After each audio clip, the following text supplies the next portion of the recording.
Agenda 21 को जब उन लोगों ने एक्सप्लेन किया था अपने एजेंडाज में, जैसे मैंने आपको बताया 2000 में, सन 2000 में यूनाइटेड नेशंस के बैनर के नीचे वर्ल्ड गवर्नमेंट की बातचीत शुरू हुई, जिसका संविधान आज के टाइम में रेडी है, ready to be enforced on the world. Basically ये केओस लेकर के आएंगे। जब केओस आएगा, वो केओस भूखमरी की फॉर्म में आ सकता है, युद्ध की फॉर्म में आ सकता है, दंगे की फॉर्म में आ सकता है, भूकंप की फॉर्म में आ सकता है, बाढ़ की फॉर्म में आ सकता है, एनीथिंग, कुछ भी, एनीथिंग। वो क्योंकि उस पर अगर आपको समझना होगा तो फिर हमें हार्प को भी समझना होगा, हार्प टेक्नोलॉजी, जिसमें अभी भारत की सरकार ने ये कहा है, IIT कानपुर ने ये एक मतलब स्टेटमेंट दिया था अभी थोड़े दिन पहले कि हम लोग सक्सेसफुली अपनी मर्जी से बारिश कराने में सक्षम हैं। जहाँ पर भी हम चाहें एक्सपेरिमेंट के तौर पर, जहाँ कम करानी है कम करा सकते हैं, जहाँ ज़्यादा करानी ज़्यादा, जहाँ नहीं करानी वहाँ नहीं। यानी सूखा, बाढ़, भूकंप, ओले, ये सब के सब ऑलरेडी हार्प के थ्रू मैनेज हैं। तो केओस होता है अव्यवस्था, बेसिकली अव्यवस्था से व्यवस्था। ऑर्डर का मतलब व्यवस्था है, केओस का मतलब अव्यवस्था है। मतलब पहले ये अव्यवस्था लेकर आएंगे, फिर लोग अपने आप व्यवस्था मांगेंगे और अल्टरनेट के तौर पे सिर्फ उन्हीं की व्यवस्था नजर आएगी। मतलब जैसे मैं आपको पुलिस का गेम बता देता हूं, पुलिस की संख्या अब कम कर रहे हैं ये, तो पुलिस में ट्रैफिक में भी कम लगा रहे हैं, और जो वैसे भी नौकरी पे आप जाओगे किसी भी थाने में, आपको कभी भी पूरे एम्प्लॉयज नहीं मिलेंगे। तो जब आपको पूरे एम्प्लॉयज नहीं मिलेंगे, उसका ये रीजन देंगे कि कुछ रीजन देंगे VIP ड्यूटीज में लगे रहते हैं, कुछ रीजन देंगे काम ज्यादा है, पॉपुलेशन ज्यादा है, तो फिर हम कहेंगे अल्टरनेट दो भाई, हमें तो सोल्यूशन चाहिए। तो सोल्यूशन क्या है कि ट्रैफिक को कंट्रोल करने के लिए ट्रैफिक कैमराज से आप चालान काटिए, घर पे भेजिए, आपको जरूरत नहीं है। और सर्वेलेंस के लिए जो ये पुलिसिंग है, पुलिसिंग के लिए क्योंकि CCTV कैमराज से चल रहा है, तो आपके पास अगर इतने जज नहीं हैं और कोर्ट में केस बहुत ज़्यादा हैं, तो फिर आर्टिफिशियल इंटेलिजेंस सबको समझने के लिए सक्षम है। वकील का काम भी आर्टिफिशियल इंटेलिजेंस कर सकती है, जज का काम भी कर सकती है। तो why to waste money on salaries and all. तो पब्लिक, तो आपको नौकरी नहीं मिले, बेसिकली आप मतलब अपने आप ही ये कहने लगो कि जब टीचर्स की कमी है तो क्यों ना रोबोटिक टीचर ले आएं, अगर आपके पास इंफ्रास्ट्रक्चर की कमी है तो क्यों ना इंफ्रारेड वाला स्कूलिंग चालू कर दें, 3D वाला, मोबाइल से ही पढ़ाएं। हाँ, तो बेसिकली वो ये, इसका ये मतलब है कि आप खुद वो मांगेंगे जो वो कह रहे हैं। बेसिकली उन्होंने अल्टरनेट ही वो छोड़ा हुआ है आपके सामने, वो अल्टरनेट जो असल अल्टरनेट है जिसकी हम बात करते हैं वो नहीं है। इसमें इस सारी चीज को इंप्लीमेंट करने के लिए जिस चीज की जरूरत पड़ती है वो है रुपया। मैंने जानबूझ के स्पेलिंग रुपया इस टाइप से लिखा है। रुपया इस सारे के सेंटर में है, क्योंकि वो जिन लोगों के थ्रू इसको इंप्लीमेंट करवाते हैं उनको वो अपना नौकर बनाते हैं पहले, उनको वो बिजनेस में पार्टनर बनाते हैं, बिजनेस में उसको प्रॉफिट देते हैं और वो रुपए की फॉर्म में देते हैं। तो इसलिए इस सब को समझने के लिए आपको रुपया समझना पड़ेगा। हमको अगर रुपया समझ आया तो हमें अर्थव्यवस्था भी समझ में आ जाएगी, हमको अर्थव्यवस्था कैसी लानी है वो भी समझ आ जाएगा। अगर ये प्रॉब्लम पता लगी कि रुपये की क्या प्रॉब्लम है, रुपये को अगर आपको रुपया समझना है तो रुपये के पूरे कॉन्सेप्ट को समझना है तो पहले रुपये की डेफिनेशन को समझना पड़ेगा कि रुपया असल में है क्या। अगर रुपये, हमने अभी तक क्या सोचा है कि जो हमारी जेब में जो ये नोट हैं ये रुपया है, असल में हम इसको रुपया समझते हैं, जबकि ये रुपया नहीं है।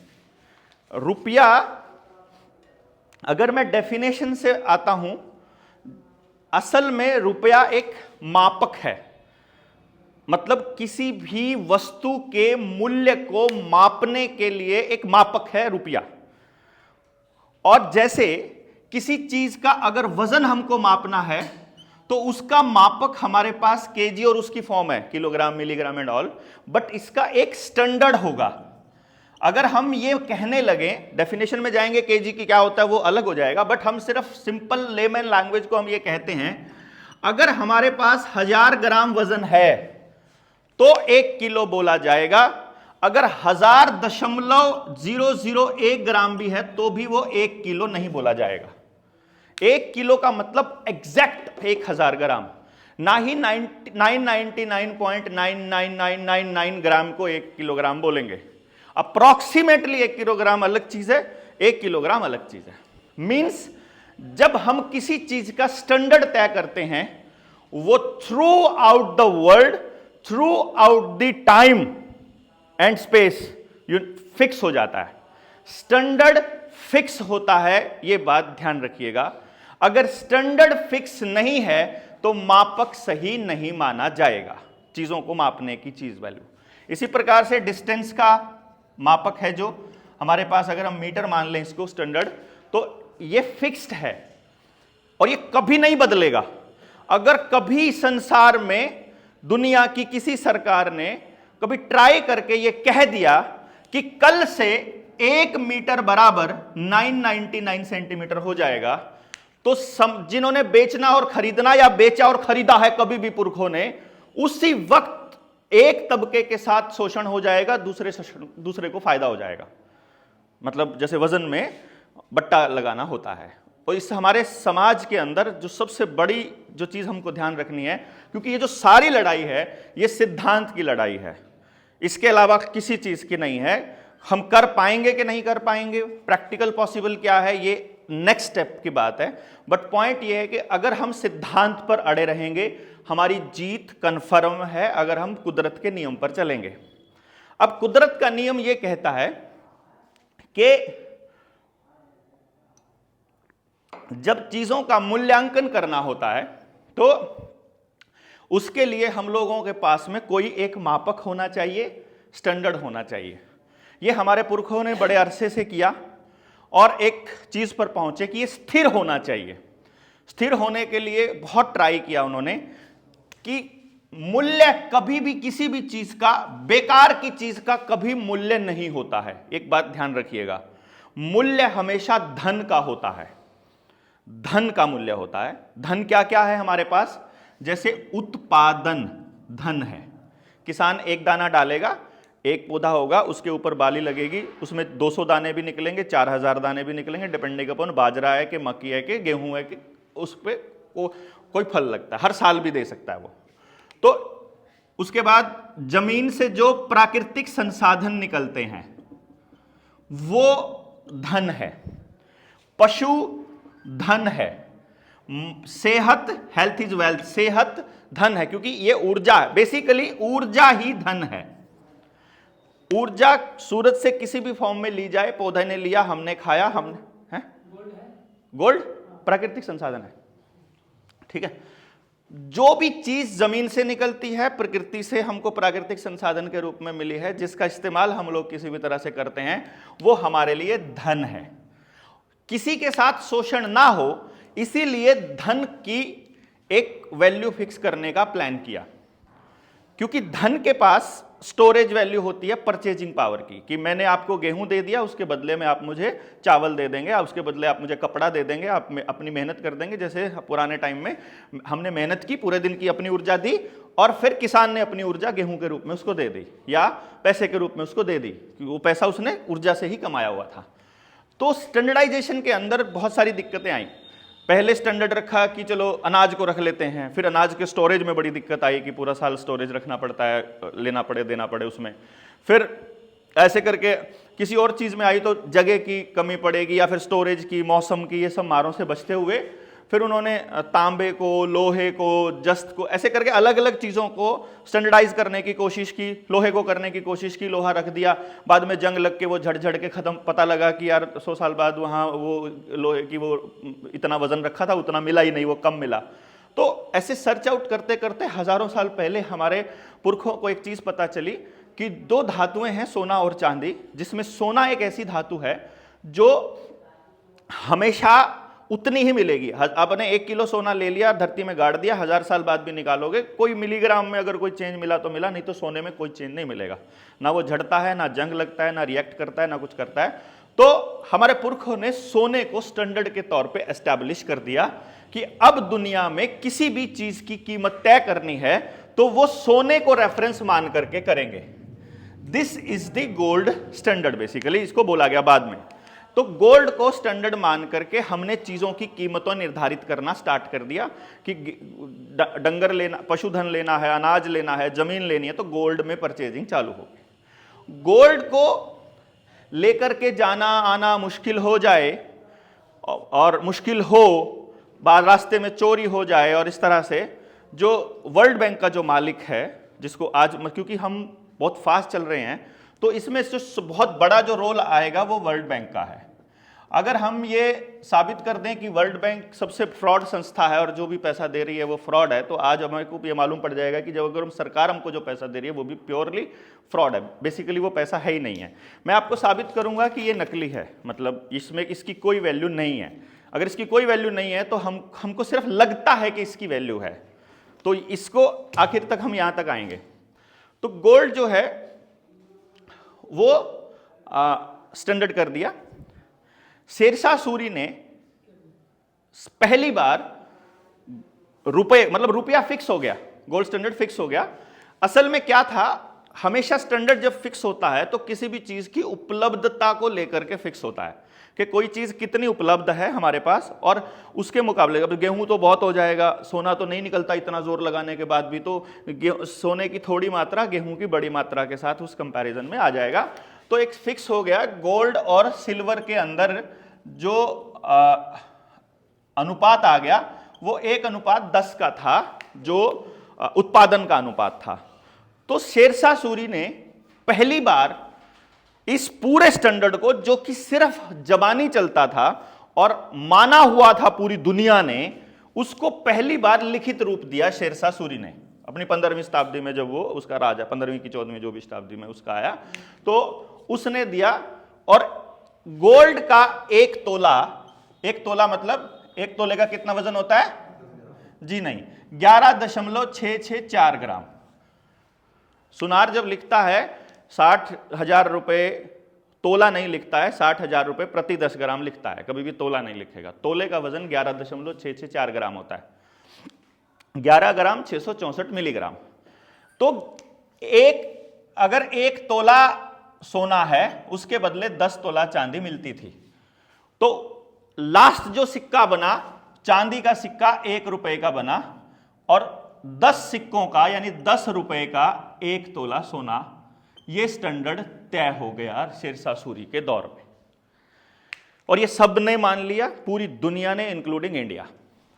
अंग्रेज भारत में आए उसके बाद में अंग्रेजों ने देखा कि इस देश के लोग सिद्धांत को कभी नहीं छोड़ते हैं, सिद्धांत को मानने वाले लोग हैं, तो इनके सिद्धांत के साथ छेड़खानी करेंगे तो गड़बड़ हो जाएगी।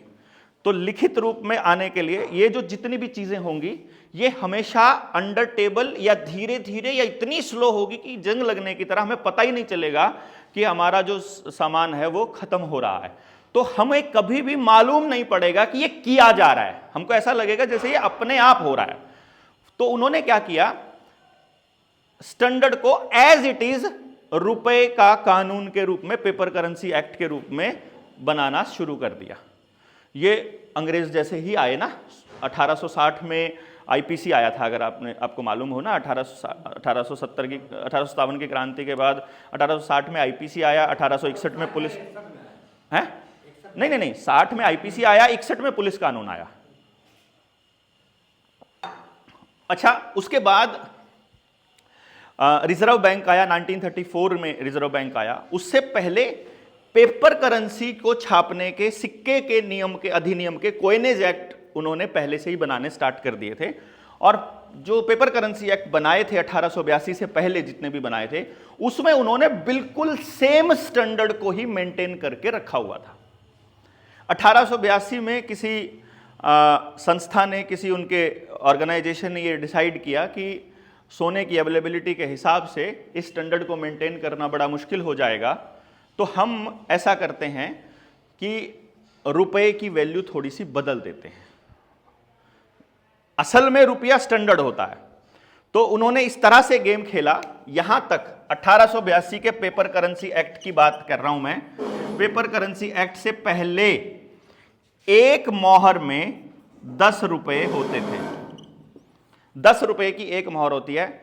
एंड ये बात आपको आज ध्यान देनी है, रिसर्च करनी है और पता करना है, और मैं आपको ये कन्विक्शन के साथ बता रहा हूं, आज भी ये पेपर करेंसी एक्ट 1882 इनेक्टेड है, आज भी। आप बाद में आप नोट कर लीजिए, नोट करते रहिए। तो मैं ये जो पॉइंट है ये इसलिए बता रहा हूं, ये पॉइंट मैंने जानबूझ के स्टॉप करके फोर्स इसलिए किया कि ये जब मैं आखिरी में जब मैं इसको फर्जी कहूंगा तो ये शब्द ये लाइन काम आएगी कि आज भी ये काम में है, कैसे काम में है और इससे कैसे लूट होती है, पूरे संसाधन कैसे लूटे जाते हैं, इसको समझिएगा। जमीनों के रेट कैसे बढ़ते हैं, मकानों के रेट कैसे बढ़ते हैं, और ये रेट बढ़ना, रेट घटना, महंगाई, और ये ड्रामा क्या चलता है, पूरी इकोनॉमिक्स का जो फ्रॉड है ये इसी गेम पर चलता है बेसिकली। एक मोहर को 10 रुपया जब माना जाता था तो तब तक किसी भी व्यक्ति का कोई शोषण कभी नहीं होता था। पेपर करेंसी एक्ट आया, रात को 12 बजे के बाद कल से एक मोहर 10 रुपए की नहीं होगी, 15 रुपए की होगी। मोहर क्या होती है मैं आपको बता दूं, 1 तोला सोना की एक मोहर होती थी, और रुपया जो होता था 1 तोला चांदी का रुपया होता था। ये ध्यान दीजिएगा, इस वक्त 1882 में रुपए का मतलब था 1 तोला चांदी, मोहर का मतलब था 1 तोला सोना। सोने की मोहर होती थी, प्योर 24 कैरेट सोने की, और इधर भी प्योर चांदी। अब इसको समझना क्या है जरूरी, इंपॉर्टेंट क्या है कि क्योंकि सोने और चांदी की उपलब्धता भी 1:10 में है और उसका मूल्य भी 1:10 में है, तो यहां पर 1:10 में मोहर और रुपए को तोलने में कोई गड़बड़ नहीं थी। बट जैसे ही एक मोहर 15 रुपए की आ गई, यहां से मैं आपको एक गेम प्लान को समझाता हूं कि इसको ब्रॉड में पूरे देश के लिए समझिए कि कैसे गेम हुआ। मेरे पास घर में मैंने मेहनत की, मैंने अनाज, गेहूं, डंगर बेच के, क्योंकि 1 रुपया बहुत बड़ी चीज होती थी उस टाइम पर, मैं ये मान के चलता हूं कि मैंने मेहनत करके, मेरे दादा ने, मेरे बाप ने, मैंने मेहनत करके 300 रुपए कमा के अपने घर में रखे हुए हैं, 300 रुपए की फॉर्म में, 1-1 रुपए के 300 रुपए। और मैं घरवाली को बोलता हूं कि घरवाली मैं कल जा करके इस 300 रुपए की मोहर ले आता हूं, क्योंकि ये बैग में, झोले में टांगने थोड़े मुश्किल हो जाते हैं ले जाने में, तो कुछ सामान लेना। तो मैं क्या करता हूं कि इसका वो ले आऊंगा, मोहर ले आऊंगा, सोना ले आऊंगा। तो थोड़ा, जैसे हम बड़ा नोट लेके पैक उसमें डाल लेते हैं, बटुए में डाल लेते हैं, तो 300 रुपए में कितनी मोहर आएंगी? जब ये है रेट 30 मोहर आएंगी। और जैसे ही पेपर करेंसी एक्ट लागू होता है 1882 का, इसी 300 रुपए में 20 मोहर हो जाएंगी इसकी वैल्यू। यानी कि मेरी मेहनत मैंने जो की हुई है वो एज इट इज है, मैंने उतना ही जोर लगा रखा है जितना लगा रखा है मेहनत करने में, और उससे मेरी जो वैल्यू है वो 20 मोहर हो गई। यानी मेरी प्रॉपर्टी एक एक्ट लगते ही 1/3 फिनिश हो गई। फिनिश मतलब पता ही नहीं कहां गई, समझ गए? यानी पूरे, नहीं समझे? अच्छा, नाट्य, हाँ हाँ हाँ, क्वेश्चन बाद में। तो एक रात में ही पूरे देश की प्रॉपर्टी 1/3 खत्म हो गई, क्योंकि असल में जो स्टैंडर्ड था वो सोना था। रुपया तब तक रुपया है जब तक रुपए का, नोट कर लीजिए, जब तक रुपए का स्टैंडर्ड फिक्स है। अब इस तरह से आते आते आने वाले वक्त में इन्होंने सोचा कि अभी इससे काम नहीं बना है, अभी भी देश के अंदर बहुत गोल्ड पड़ा है, और सिर्फ गोल्ड नहीं पड़ा है, जमीन बहुत बड़ा मतलब धन है, बहुत बड़ा धन है, क्योंकि सारी चीजें ये जमीन से ही निकलती हैं। तो सबसे बड़ा धन जमीन ही है।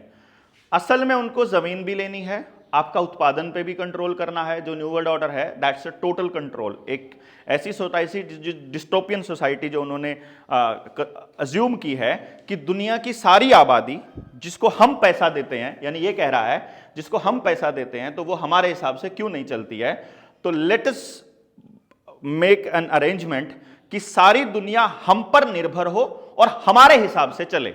मतलब total control plus total dependent, उन्हीं के ऊपर डिपेंडेंट, और आपस में सेल्फ सस्टेन्ड कुछ भी ना हो, सारा कुछ उधर से ही सप्लाई हो।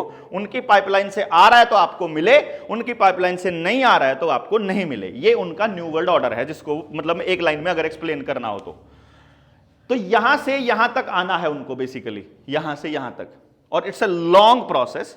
ये पेपल बुल से स्टार्ट होगी, अगर मैं न्यू वर्ल्ड ऑर्डर को अगर कहूंगा ना, जब वर्ल्ड वॉर चल रहा था, वर्ल्ड वॉर फर्स्ट चल रहा था, उससे पहले के नेताओं के बयान सुनोगे तो वो वही बयान होंगे जो आज के वर्ल्ड वॉर की स्थिति बन रही है, उससे पहले के हर नेता बोल रहा है। ट्रंप भी यही बोल रहा था, बाइडन भी यही बोल रहा था, चाइना भी यही बोल रहा है, जर्मनी भी यही बोल रहा है, रशिया भी यही बोल रहा है कि पेंडेमिक के बाद आने वाले टाइम में एक न्यू वर्ल्ड ऑर्डर आ रहा है। अगर आप सर्च करेंगे गूगल पे, यूट्यूब पे, प्रधानमंत्री ने न्यू वर्ल्ड ऑर्डर पे क्या क्या बोला है, संसद में, लाल किले की प्राचीर से, लगभग अपने भाषणों में 4-5 जगह उसने बोला है कि न्यू वर्ल्ड ऑर्डर आ रहा है। और ये नौकरियों के केस में क्या होने वाला है वो सब अपनी भाषणों में बता चुका है। तो यहां से क्या होता है कि जब ये पेपर करेंसी एक्ट के बाद में चलता है, ये मैं इसलिए बता रहा हूं, ये आज भी इनेक्टेड इसलिए है, मैं आपको बताऊं, अगर किसी के घर में इनकम टैक्स का छापा पड़ जाता है, कैसे हमारी वैल्यू जीरो की जाती है इसको समझिएगा। अगर आज किसी के घर में छापा पड़ जाए इनकम टैक्स का और गलती से उसके बाप दादाओं की प्रॉपर्टी में कहीं मोहर मिल जाए, मोहर मतलब 1 तोला सोने की है वो, लेकिन उस पर लिखा होता है वन मोहर इंडिया, इंडिया की मोहर, तो इनकम टैक्स वाले जब प्रॉपर्टी की लिस्ट बनाते हैं कि भाई इतना किलो चांदी, इतना किलो सोना, इतने रुपए कैश, और जब ये लिखा जाएगा, मोहर को लिखा जाएगा, मान लो 10 मोहर मिल गई तो उसमें लिखा जाएगा 150 रुपीज। कभी भी वो मोहर नहीं लिखते हैं क्योंकि असल में वो 15 रुपए ही हैं। ये भारत की सरकार आज भी मानती है। कोई इनकम टैक्स का आदमी, उससे आप कंफर्म जरूर करिएगा। ये इंफॉर्मेशन हमसे सबसे छुपी हुई है, लेकिन चूंकि हमारे पास जो मैं बोल रहा हूं इसको प्रूव करने के दस्तावेज बाय चांस आज मेरे पास गाड़ी में हैं। मतलब किसी भी भाई को देखने होंगे जो भी मैं आज बोल रहा हूं, और वो दस्तावेज ऐसे नहीं है कि कहीं से भी उठा के लाया हूं या किसी किताब से कॉपी कर लिया हूं या जो भी है। भारत सरकार, अपना प्राइम मिनिस्टर ऑफिस या अपनी फाइनेंस मिनिस्ट्री या आरबीआई ने सर्टिफाइड कॉपी दी हुई है, तो वो है मेरे पास। मतलब मैं जो बात कर रहा हूं, सो इट्स नॉट है ना ना ना ना सिल्वर लिखा जाएगा ना गोल्ड लिखा जाएगा, कुछ नहीं, सिर्फ 15 रुपए, सिर्फ 150 रुपया लिखा जाएगा। हाँ हाँ बिल्कुल एग्जैक्टली। ये पेपर, ये रुपया नहीं है, ये रुपए का प्रॉमिस है। It's a promissory note basically, इसको प्रोनोट भी बोलते हैं। ये प्रॉमिसरी नोट आरबीआई के, फिर मैं, आप आइए ना, अभी मैं आ रहा हूं, अभी डोंट वरी। अभी इसीलिए तो ये इसलिए इतना गजब का इशू है कि जिस दिन देश की जनता को ये समझ में आ गया, उस दिन वो जो शब्द है क्रांति, वो बस अंदर से निकल के आएगी, मतलब जरूरत ही नहीं है, वो ज्वालामुखी की तरह फूटेगी। तो ये जो, अगर किसी के घर 150 रुपया मिला तो वो लिखते हैं। अब मैं आपको इस गेम को इसलिए समझा रहा हूं, बता रहा हूं, क्योंकि ये बात किसी को नहीं मालूम है। अब मुझे मालूम है, जिसके घर में सोना मिला, मान लो मेरे घर में गोल्ड ये मिला, मोहर मिली, 150 रुपया उन्होंने लिख दिया, बाय चांस कुछ साल के बाद में मुकदमा चलता रहे और मेरी मृत्यु के बाद उसका फैसला हो और मेरे बेटे को ना पता हो कि मेरा क्या क्या सामान वहां पर है, तो जब वो अपना सामान लेने जाए और मैं बरी हो जाऊं, मतलब मैं मुक्त हो जाऊं, जो आरोप लगाए थे उस छापे के अंदर कि इसने गलत पैसा जोड़ा हुआ है, तो मेरे बच्चे को जब वो पैसा देंगे तो वो 150 रुपया देंगे, तब वो मोहर वापस नहीं करेंगे। इसका ट्रायल हमने 2017 में किया था। जो रिसर्च करने वाली जो हमारी टीम है इसमें, जिन्होंने किया था ये, जस्टिस ए.के. पंता और लोकेश्वर दत्त की खंडपीठ के सामने हमने 4 नोट रख दिए, वो हैं अपने पास और गिर गए वो 4 रुपये रख दिए। 1 रुपया लोहे का जो आजकल चलन में है, 1 रुपया कागज का जो चलन में है, और 1 रुपया 1934 के बाद का, 1944 का था, और 1 रुपया 1870 का, मतलब 1882 वाले से पहले का। 1968 से पहले का जो कॉइन है हमारा 1 रुपये का, 1 रुपी इंडिया लिखा होता है, चांदी का जो उसका होता है, वो उसमें 90% चांदी है, और जो 1968 के बाद वाला है उसमें 50% चांदी है, और उसके बाद वाले जो हैं फिर वो कागज और लोहे के आए, उसमें कुछ में तांबा भी आया। तो हमने 2 जगह पर हम जाकर के इसका वेरिफिकेशन किया। पहले हमने बैंक में गए, बैंक में हमने वो रुपए चारों प्रेजेंट किए, और एचडीएफसी बैंक में और एसबीआई दोनों बैंकों में हमने ट्राई किया कि आप हमें ये बताइए, ये जमा करना है, आप कितने रुपए में लोगे। तो बैंक ने बोला ये 4 रुपए में लेंगे। तो जब दोगे तो यही वाले 4 वापस दोगे या क्या होगा? बोला ना, वो जो कागज वाला या वो जो कागज वाला भी नहीं देंगे, अब आपको कागज का रुपया नहीं देता बैंक, सिर्फ वो लोहे वाला सिक्का देंगे आपको, अगर 4 रुपए आपने लेने हैं, या फिर डिजिट में देंगे आपको मोबाइल पर, या फिर आपके खाते में लिख देंगे, बट आपको देंगे नहीं, मतलब बेसिकली उन्होंने ये बताया।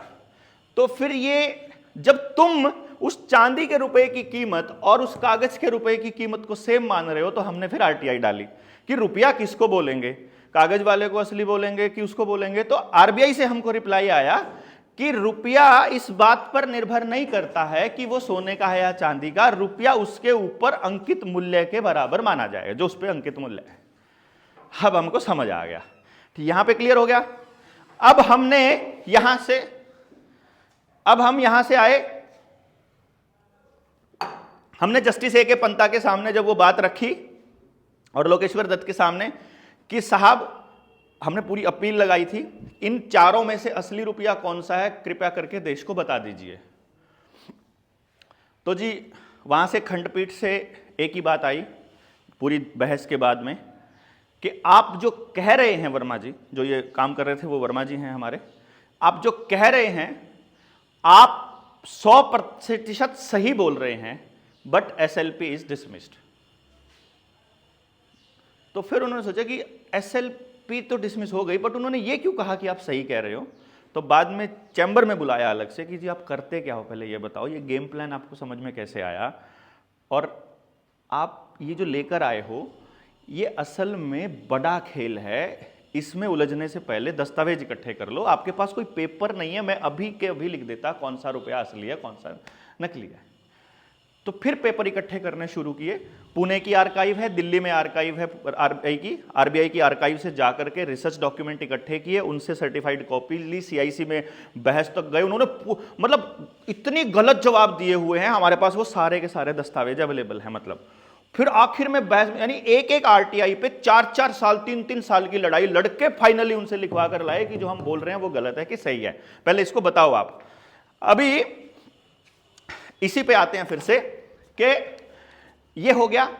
बाद में क्योंकि बड़ी लंबी प्रोसेस, इसलिए मैं उसमें नहीं जाऊंगा, क्योंकि मैं आपको एक वीडियो दे दूंगा, आपको लगभग 4 घंटे की है इसको समझने वाली, उसका लिंक दे दूंगा, जिसपे ऊपर पूरी डिटेल में आपके जितने सवाल है ना सारे डिस्कस किए हुए हैं। मतलब एक पूरा दिन हमने रुपए को डेडिकेट किया था, सुबह से लेकर रात तक। It was a great video. मतलब जो पूरा दिन था ना, लगभग 250 लोग थे, 250 लोगों के इंटेलेक्चुअल्स थे, मतलब जो छांटे हुए पूरे देश से, उनके क्वेश्चंस हैं उसके अंदर, इकोनॉमिस्ट भी थे उसके अंदर, जर्नलिस्ट भी थे उसके अंदर, तो वो सब थे। तो वो सारे क्वेश्चंस जो आपके आएंगे दिमाग में वो सारे हैं उसमें, उस वीडियो में। बट अभी मैं जो आपको बता रहा हूं, रिजर्व बैंक बना 1934 में, रिजर्व आरबीआई एक्ट 1934 के तहत रिजर्व बैंक बना। रिजर्व बैंक के अंदर कुछ धाराएं हैं। सेक्शन 26 ये कहता है कि रिजर्व बैंक देश को प्रॉमिस किया हुआ रुपया देने के लिए बाध्य है। यानी जो गवर्नर का जो ये आता है प्रॉमिसरी नोट आता है, अगर गवर्नर प्रॉमिस कर दे तो ये रुपया देने के लिए बाध्य है। इस पर लिखा हुआ है गवर्नर के साइन होकर के कि मैं धारक को 500 रुपए अदा करने का वचन देता हूं। Basically this is a promise. Promise is equivalent to the affidavit, and affidavit governor का ये देश की जनता के नाम पे है। इसी तरह से आरबीआई का रिप्लाई अपने पास पड़ा हुआ है। हमने पूछा क्या ये एफिडेविट यही है शुरू से या बदला गया है? एफिडेविट नहीं बदल सकते आप, अपना भी नहीं बदल सकते, किसी को दिया हुआ, किसी और का तो छोड़ो, कोमा भी नहीं चेंज कर सकते, कोमा और फुल स्टॉप भी नहीं बदल सकते। तो मेरा फोन निकाल के देना। उस आरबीआई एक्ट के अंदर जो पहला जो वो आए थे, नोट बने थे, जिसको हुंडी हम, मतलब हुंडी तो पहले बोलते थे, उसमें हम जो बैंक नोट बोलते थे। एक बात आपको ध्यान रखनी है, हमेशा हम सबको ध्यान रखनी है, मतलब वो ये है कि एक होता है करेंसी नोट, एक होता है बैंक नोट। मालूम है इस बात का? नहीं मालूम है? जो भारत सरकार छापती है वो करेंसी नोट है, और भारत सरकार केवल 1 रुपए का नोट छापती है। अगर आप 1 रुपए का नोट देखोगे, उसके ऊपर लिखा होता है सिर्फ एक ही चीज, भारत सरकार, बस कुछ नहीं लिखा होता। 1 रुपया भारत सरकार, इसके अलावा कुछ नहीं। जो बाकी के नोट हैं, ₹2 से ऊपर का, जो आपको ऑनलाइन जो रुपया दिया जा रहा है, ई रुपया जिसको कहते हैं, वो डिजिटल मनी, वो ₹2 से स्टार्ट हो रहा है, उसमें ₹1 नहीं है, वो भारत का नहीं है, ये बात ध्यान रखिएगा, वो भारत का नहीं है, वो रिजर्व बैंक का है। और रिजर्व बैंक क्या है, अगर इसको आपने देखना हो तो बेंगलोर हाई कोर्ट का, मद्रास हाई कोर्ट का 2019 का फैसला सर्च कर लीजिएगा, आपको पूरी खबरें मिलेंगी, जिसमें मद्रास हाई कोर्ट ने यह मेंशन किया है कि RBI employees and bank employees are not government employees basically. तो वो गवर्नमेंट नहीं है, वो गवर्नमेंट की संस्था नहीं है, गवर्नमेंट के हिसाब से काम करती है वो अलग बात है, बट उसके सारे फैसले आरबीआई का सेंट्रल बोर्ड ऑफ डायरेक्टर्स करता है। And central board of directors में बैठे हैं नंदन नीलकेणी, रतन टाटा, आनंद महिंद्रा काइंड ऑफ लोग। ये 3 तो नाम है पता, बाकियों का आप सेंट्रल बोर्ड ऑफ डायरेक्टर्स को निकालोगे तो आपको पता चल जाएगा। इस बीच में आपको एक चीज छोटी सी दिखाना चाहूंगा, वो है ये नोट जो आप सबने अपने जीवन में देखा है, ये वाला नोट, ये आपसे पहले नोट आता था, ये मैं आपको ग्रुप में भेज दूंगा, ये वाला नोट आपने देखा है, सबने देखा है, ये ₹10 का नोट, ठीक है? वो मेरा व्हाट्सएप क्रैक हो गया था कल, आज भेज दूंगा, अभी चालू हो गया दोबारा। अरे नहीं, आज दे दूंगा।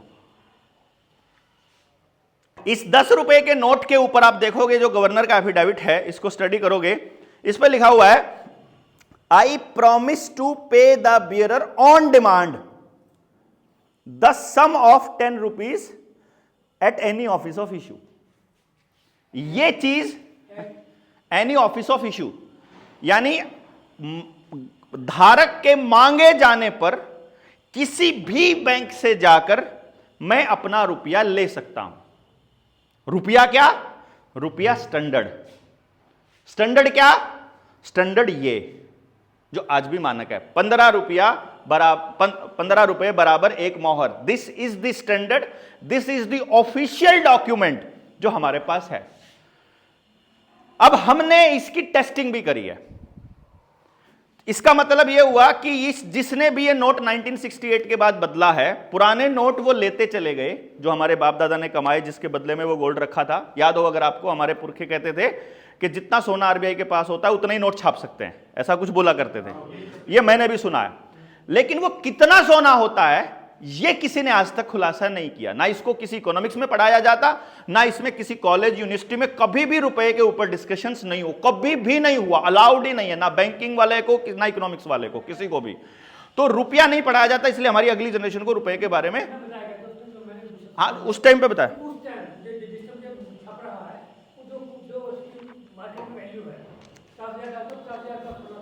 हाँ 50,000 का, तो 50,000 रुपए का कितना, इस हिसाब से, इसके हिसाब से काउंट होगा, ₹15 के हिसाब से।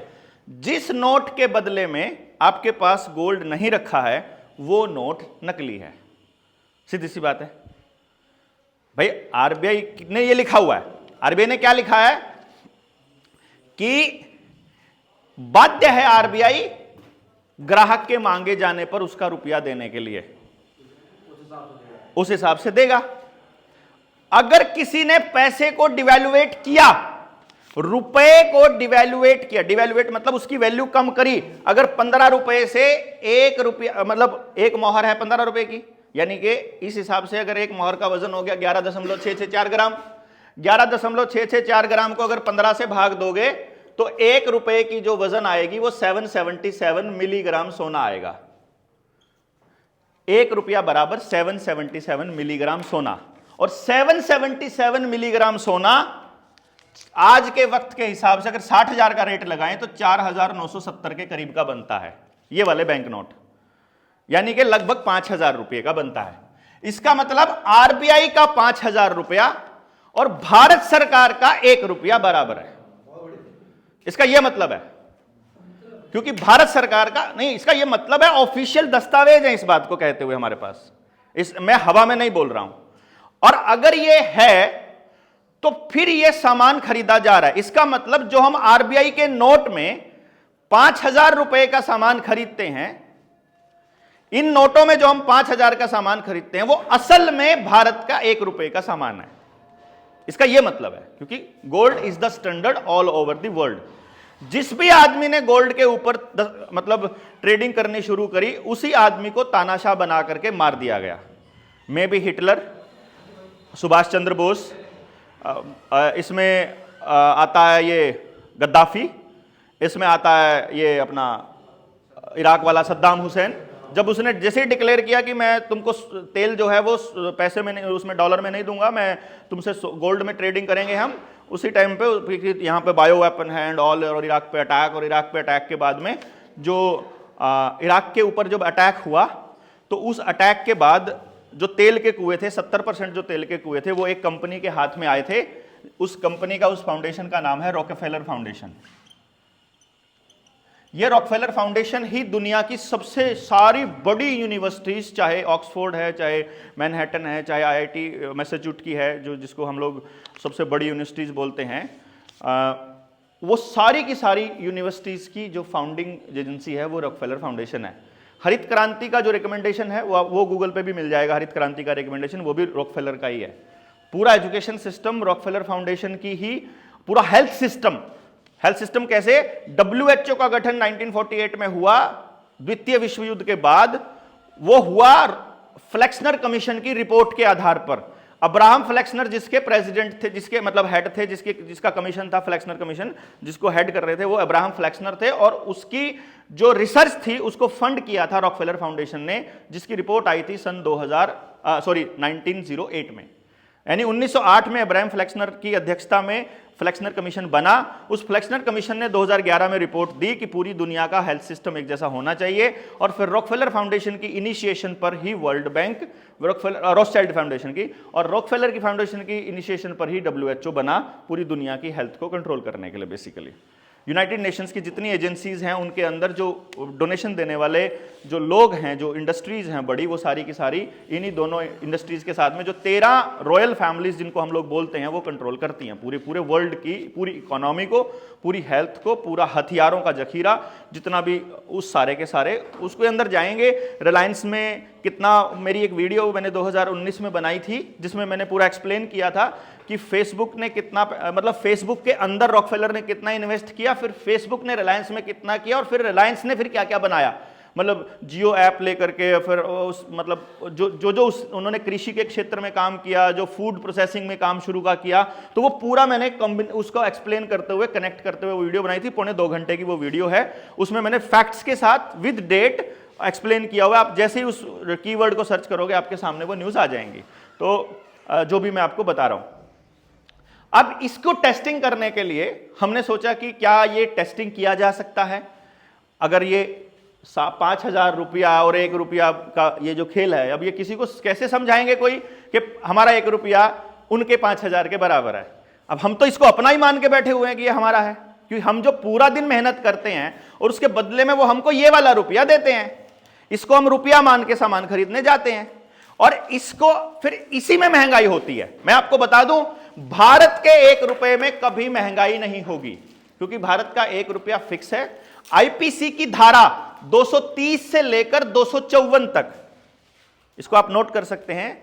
आईपीसी का सेक्शन 230 से 254 यह कहता है कि दुनिया का कोई सरकार, दुनिया की कोई व्यक्ति रुपए को डिवैल्यूएट नहीं कर सकती, पैसे की वैल्यू को घटाया नहीं जा सकता, क्योंकि रुपया मानक है, फिक्स है उसका स्टैंडर्ड।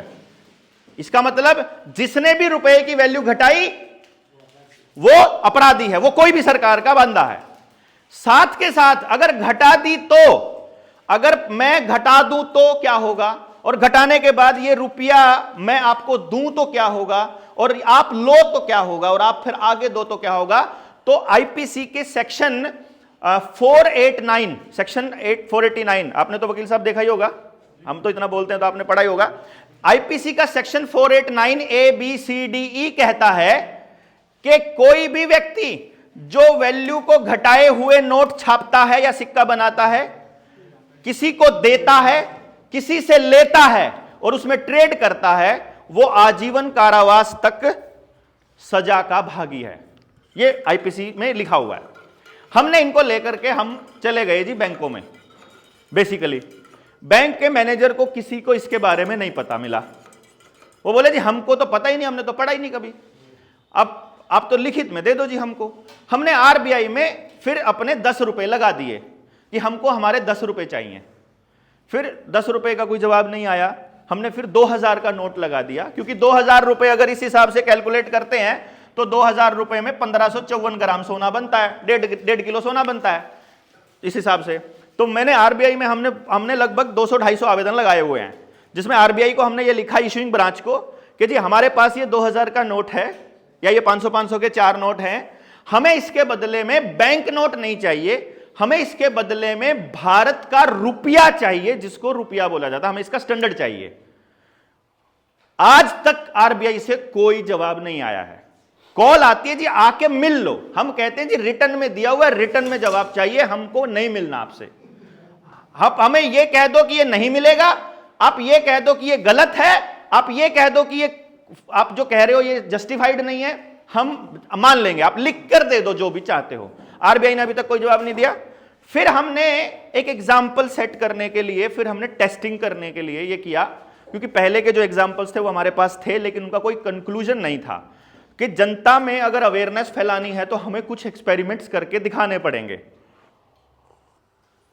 मेरी ही टीम का एक बंदा है सुनील, मैं और वो हम गाड़ी में इकट्ठे ट्रैवल किया करते थे उन दिनों समाज को जगाने के लिए।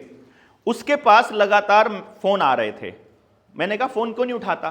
बोला बैंक वालों के फोन है, मेरी एक किस्त 5 दिन डिले हो रखी है और उनके फोन आने शुरू हो जाते हैं। और मेरे पास ये हथियार पड़ा था। मैंने कहा अगर तू रिस्क लेता हो तो मैं तुझे पहले पूरा समझा देता हूं तूने बैंक वालों को क्या कहना है, और अगर तुझे लगता है कि हम फाइट करने के लिए तू तैयार है तो अपने खुद पे एक्सपेरिमेंट करके देख लेते हैं। तो उसका 27 लाख के टोटल लोन थे, गाड़ी पे लोन था, एमएसएमई का लोन था और पर्सनल और कुछ उसके प्रॉपर्टी को मॉर्गेज रख के उसने लोन लिए हुए थे। तो टोटल 27 लाख रुपया उसने लोन लिया हुआ था। तो हमने जितने भी उसके लोन थे पंजाब नेशनल बैंक को एक चिट्ठी लिखी, एक आवेदन दिया उसको। हमने उसमें लिखा कि देखो जी हमने तुमसे 27 लाख रुपए मांगे थे, लेकिन तुमने जो 27 लाख रुपया दिया है, भारत के अंदर 2 तरह का रुपया है, एक वो जिसके पीछे गोल्ड रखा हुआ है और एक वो जिसके पीछे गोल्ड नहीं रखा हुआ है। भारत सरकार ने बिना गोल्ड के रुपया छाप दिया है। तो भारत में बिना स्टैंडर्ड का रुपया छापना कूटकरित रुपया होता है, मतलब जिसको हम डिवैल्यूएटेड रुपया बोलते हैं, वो अपराध है। आईपीसी की ये धारा कहती है और हमारा पेपर करेंसी एक्ट ये कहता है, और ये हम सबूत लगा रहे हैं। हमने उसकी कॉपी लगा के 14 पन्नों के सबूत लगा के हमने अपना आवेदन लगा दिया कि हमको ये बताओ कि आपने जो ये दिया था ये हमको आपने लीगल मनी दिया था या इलीगल मनी दिया था। Because we must know this money is illegal money, this money is illegal money. Legal money जो इंडिया का रुपया है, जो भारत का रुपया है, उसके बराबर इसकी वैल्यू नहीं है तो ये इलीगल है, उसके बराबर है तो फिर लीगल है। इट्स अ प्रॉमिस कि इसके बदले में अगर उतना ही मिलता है फिर कोई दिक्कत नहीं है। लेकिन इस 5000 में अगर एक मिलेगा, इस 5000 में अगर 5000 रुपए मिलते हैं, फिर ये मतलब इस 500 में अगर हमको 500 मिलते हैं फिर है ये लीगल मनी। लेकिन कहते ना लीगल टेंडर नहीं रहा। 16 नवंबर को 8 नवंबर 2016 को प्रधानमंत्री ने कहा कि ये 500 और 1000 के नोट कल से लीगल टेंडर नहीं है रात को 12 बजे से, तो ये लीगल टेंडर है। इसे टेंडर, डॉलर पे भी टेंडर लिखा होता है बकायदा। It's a legal tender for all debts and all, जितने भी लेन देन जितने ड्यूज हैं। अब हमने उसको बैंक को लिखा कि जी इस हिसाब से जो तुम्हारे 27 लाख रुपए बने हैं, इसका टोटल जो मैंने कैलकुलेट किया था वो लगभग 504 रुपए के करीब बनता था बराबर में हमारे, कि असल में तो हमारा जो तुमने 27 लाख रुपए में जितना सामान हमको दिया है, उस सामान की जो भारत के रुपए में वैल्यू है वो 504 रुपए है, आरबीआई का जो पैसा है। क्योंकि मैं आपको अभी तक लगभग 5 लाख रुपया दे चुका हूं और मैंने जो आपको 5 लाख रुपया दिया है ये लीगल मनी सोच कर दिया है। मुझे नहीं मालूम था कि तुमने मेरे साथ ठगी की हुई है, तो इस 5 लाख में से ये 500 रुपए काटकर मेरा 4,99,000 जो बाकी बचता है वो लीगल मनी के रूप में मुझे वापस करो। हमने ये चिट्ठी लिख दी बैंक को। अब बैंक मैनेजर का फोन आया, ये क्या भेजा भाई? उन्हें बोला भाई मैंने जो भेजा है उसका लिखा हुआ, उसमें सब कुछ सबूत दिए हुए हैं, सारे डॉक्यूमेंट दिए हुए हैं। तुम उसका जवाब दे दो। बोला हमारे तो पल्ले नहीं पड़ रहा, तो फिर ऊपर भेज दो। फिर उसने ऊपर भेज दिया। जो रिकवरी वाले एजेंट थे उनके फोन आए, हमने उनको एक बात बोली, मैंने कहा भाई ऐसा है, बैंक वालों को हमने रिटर्न में डॉक्यूमेंट दिया हुआ है, आप उसका रिटर्न में हमको सेटिस्फैक्टरी जवाब दे दो और हमसे पैसे सारे जो बकाया है ले लो, और जो हमारे बकाया है तो हमको दे दो और तुम्हारे बकाया है तो हमसे ले लो। जब हमने ये कहा, आप अज्यूम नहीं करेंगे, आप मतलब आप ट्रस्ट कीजिए, जो मैं बोल रहा हूं इट्स नॉट मतलब एनीथिंग लाइक हवा में। लगभग 1000 लोगों के आवेदन लगा चुके हैं हम अभी तक, पिछले 1 साल में 1000 लोगों के आवेदन लगा चुके हैं, जिसमें लोन लिया। कुछ एक्सपेरिमेंट किए थे शुरू में हमने, फिर हमने इनवाइट किया गांव गांव जाकर के कि देखो जो चुकता कर पा रहा है अपना चुकता कीजिए, लोन जितना चुकता कर पा रहे हो। जिसका घर नीलाम होने वाला है या जिसका घर नीलाम हो चुका है वो दस्तावेज लगा दो। आप यकीन मानिए आज तक बैंक ने एक भी आवेदन का और हमारे सवाल का जवाब नहीं दिया है जो हमने पूछा है।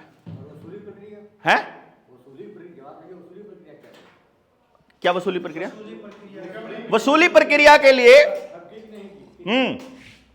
वसूली प्रक्रिया के लिए इन्होंने 2 गेम खेले। अगर ये जाते हैं हाई कोर्ट में या सुप्रीम कोर्ट में, तो हाई कोर्ट या सुप्रीम कोर्ट को चलना पड़ेगा लॉ ऑफ द लैंड के हिसाब से या फिर नेचुरल लॉ के हिसाब से, जस्टिस के हिसाब से। वहां पर बैंक फंसता है।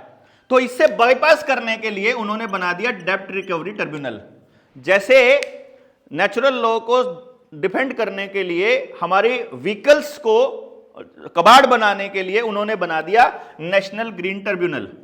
जैसे कोर्ट को बाईपास करने के लिए एनजीटी बनाया। ये जितने ट्रिब्यूनल हैं, चाहे कंपनी लॉ ट्रिब्यूनल है इंडिया का, चाहे ये डीआरटी है, इस डीआरटी में ही वो जाते हैं और डीआरटी में नियम हैं, वहां लॉ नहीं है, और सारे नियम बैंक की वसूली के हिसाब से हैं। फिर रिकवरी के लिए उन्होंने इलीगल 2 कानून और बनाए हैं, जो कॉइनेज एक्ट 2011 और एक सरफेसी एक्ट। सरफेसी एक्ट के तहत वो नोटिस भेजते हैं, फिर अगला नोटिस भेजते हैं, फिर अगला नोटिस भेजते हैं। सरफेसी एक्ट में फिर वो कब्जा करते हैं, मतलब फटाफट कब्जा करते हैं 2-3 महीने के अंदर अंदर। हमारा आवेदन लगने के बाद तो इतने फास्ट हो जाते हैं, मतलब ये सोचते हैं कि आज ही कर लें कब्जा। फिर हम जो डीएम है, जो डीसी है, हम उसको चिट्ठी लिख देते हैं कि जी आपके पास बैंक आएगा फोर्स मांगने के लिए, आप पहले हमसे हमारे सवालों के जवाब दिलवा देना उनसे और फिर रिकवरी करवा लेना। तो अभी तक लगभग 250-300 लोग जिनके घरों पे बैंकों ने ताले लगा रखे थे, हमने ताले तोड़कर अंदर डाल दिया और हमने बोला हमारे ऊपर मुकदमा दर्ज करो कि हम रुपए को फर्जी बोलते हैं। हमारे ऊपर कोई मुकदमा ही नहीं करता, कोई एफआईआर ही नहीं कर रहा।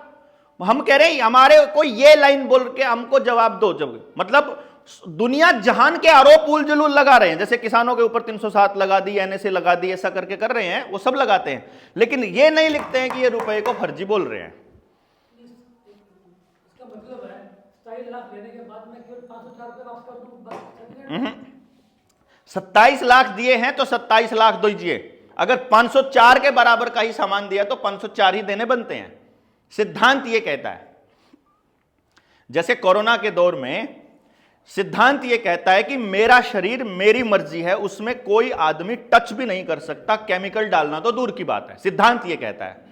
सरकार ने लीगल तरीके से कहा कि हम मोटिवेट कर रहे हैं। पब्लिक डोमेन में ministry of health and family welfare की वेबसाइट के ऊपर, हर वैक्सीन कंपनी की वेबसाइट के ऊपर वो सारे दस्तावेज डाल दिए जो पब्लिक को अवेयर करते हैं कि इसको लगवाने के बाद क्या क्या हो सकता है, सारे डाल दिए, लेकिन बताया नहीं किसी भी मीडिया की रिपोर्ट में।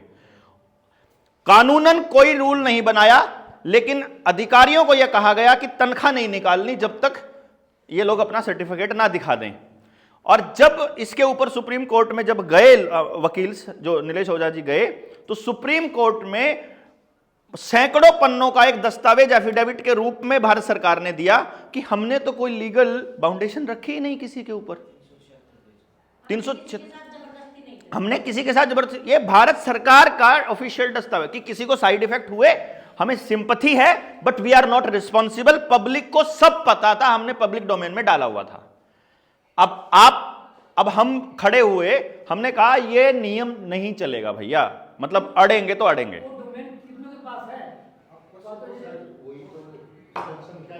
क्वेश्चन फिर आप बीच में बोलेंगे, वो डोमेन किसी के पास है नहीं है, उसको पढ़ सकता है नहीं पढ़ सकता है, this is not a point. ये किसी को मालूम है नहीं मालूम है, जानकारी दी है नहीं दी है, this is not a point. Point is law क्या कहता है, प्रिंसिपल क्या कहता है, सिद्धांत क्या कहता है, this is the point. Basically मुझे नहीं मालूम है ये पॉसिबल है कि नहीं है, मैं तो आपको प्रिंसिपल बता रहा हूं, और इन प्रिंसिपल भारत सरकार ने माना। हमने एक बात सुनी, आप कमाल की बात आपको मैं बताता हूं, हमने भारत सरकार को, फाइनेंस मिनिस्ट्री को, आरबीआई को, पीएमओ को आरटीआई डाली। एक ही आरटीआई चारों जगह घूमती रही, सब जगह उन्होंने कहा आपकी आरटीआई, चिट्ठी आती है कि आपकी आरटीआई वहां भेज दी गई है, हमारे पास सारे वो हैं, आपकी आरटीआई वहां भेज दी गई है, वो आपकी आरटीआई वहां से घूम के अब आ गई है। हमने दस्तावेज में सवाल क्या पूछा, भारत में कुछ रुपए नकली चले हुए हैं, कुछ रुपए असली चले हुए हैं देश में, मार्केट के अंदर। असली रुपए कौन से हैं और नकली कौन से हैं, वैलिड लीगल मनी कौन सा है और इलीगल कौन सा है, कृपया करके हमको स्पष्ट कर दीजिए, ताकि हम बचे रहें। मतलब इस बात से हमारा तो क्वेश्चन ये था कि सरकार हमको कुछ लिख के दे कि कुछ है। भारत सरकार ने यह लिख के दिया है कि लीगल मनी का हमारे पास कोई दस्तावेज उपलब्ध नहीं है।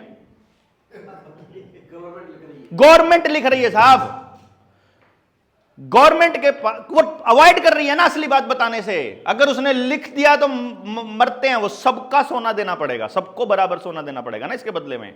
सोना है नहीं है, सोना है केवल 800 टन। आप आरबीआई की उस पर जाके लाइबिलिटी और एसेट में उठा करके देखोगे, और हमारे पास आरटीआई भी है, वो कह रहे हैं 796 टन सोना है, जिसमें से 60% सोना तो बैंक ऑफ इंग्लैंड में रखा है।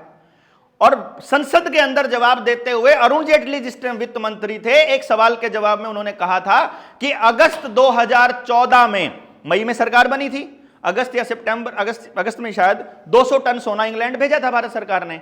तो उसके सवाल के जवाब में वित्त मंत्री अरुण जेटली ने बोला था कि 200 टन सोना हमने इंग्लैंड भेजा है सिक्योरिटी रीजन से। दिस वाज द आंसर, और वो हमको दिया हुआ उन्होंने। मतलब वो आरबीआई के पास यहां भी नहीं है। अब मैं जब दस्तावेज कैलकुलेट करते हैं कि जो 800 टन सोना है, ये 800 टन सोने की कीमत क्या बनती है, तो 800 टन सोने की कीमत बनती है 4.8 लाख करोड़। यानी कि अगर इस देश की आरबीआई के पास इतना गोल्ड रखा है और वो यहीं रखा है भारत में, जो देने के लिए बाध्य है, तो इतने रुपए के करेंसी नोट और इतना सर्कुलेशन तक तो ठीक है। इससे ऊपर का जितना नोट है वो सारा का सारा फर्जी है। और टोटल जो नोट हैं इस टाइम चलन में वो 34 लाख करोड़ के हैं। इसका मतलब है 29.2 लाख करोड़ जो करेंसी है, इट्स अ फेक करेंसी। और ये हम सरेआम बोलते हैं, सड़कों पे बोलते हैं, गांव में जाकर बोलते हैं और बताते हैं, बैंकों को लिख कर दिया है, आरबीआई को लिख कर दिया है, सरकार को लिख कर दिया है, और सरकार चुप है। ना हमारे ऊपर कोई कार्रवाई करती है, ना आकर हमसे बात करे। वो कहते मिल लो। अब मैं मिलने चला गया, एक 6 करोड़ का केस था किसी दोस्त का, हमने आवेदन लगा दिया। मैंने कहा लगा आवेदन, और पहले तो हमने बोला, जिस टाइम पे बोला उस टाइम तो बोला ना भाई बेइज्जती हो जाएगी। तो मैंने कहा ठीक है दे फिर। अब महीने का 12 लाख रुपया किसने दे रहा था। अब वो लोग कोरोना में डूब गया, सारा खेल बिगड़ गया स्कूल का मालिक। अब स्कूल में बच्चे चले गए, ऑनलाइन के चक्कर में बुट गए।